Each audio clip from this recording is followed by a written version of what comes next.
আসসালামু আলাইকুম রহমতুল্লাহ। বাংলাদেশের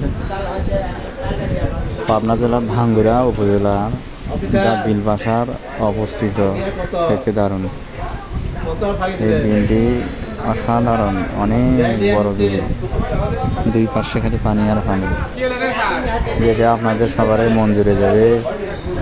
আপনারা আসতে পারেন এবং সান্তাহার থেকে পাবনার উদ্দেশ্যে রওনা দিলে তখনই দেখা যায় যে এই দিল বাসার বিল ভাঙ্গুড়া এবং চাটমোহরের মাঝখানে অবস্থিত।